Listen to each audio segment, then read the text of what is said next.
Hi guys, it's Trisha from Easy Test Pool Supplies, and today we are going to talk about if you have a good backyard for a swimming pool. Let's find out. So when determining if your backyard has a good layout, there's three key factors that we look at. First, we look at the site accessibility, the layout of your backyard, and then what's underneath the dirt. So as you can see here, the site accessibility, can we drive right to the site? Do you need to take down your fence?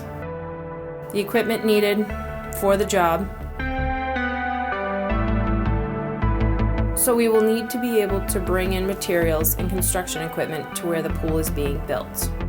A paved driveway may require protection of 4x8 sheets of plywood to prevent any damage caused by the heavy equipment driving over it.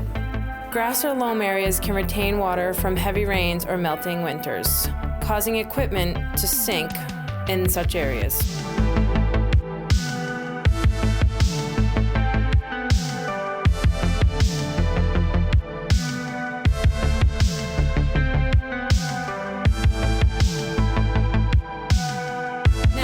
We look at your backyard. Do you have a flat backyard?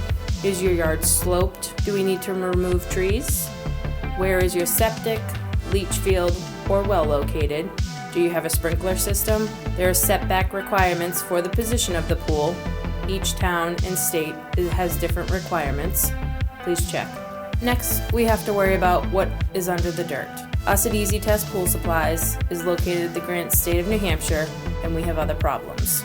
Ledge is an occurrence in New Hampshire. When we hit ledge, we have two options to consider. We either blast or erase the pool, as pictured on the right, 18 inches. Also a problem could be rocks in the backyard. It can be very similar when hitting ledge. The same options could apply of blasting or raising the pool. Some rocks may not be that big, and you can dig them out completely and remove with construction equipment. Sometimes stumps can appear in the digging area.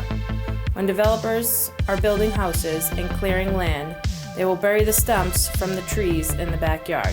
When this problem occurs, all material is removed, and then we use fill and crushed stone to stable the ground. Sometimes, to avoid surprises, some customers dig test holes of a few feet around the possible area to see if there is any sign of possible problems below.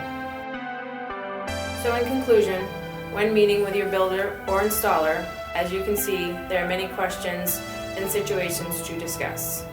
Make sure all options and possible surprises are discussed and laid out in your contract. It is very important that both parties understand and agree on what challenges could happen and then how they will handle them.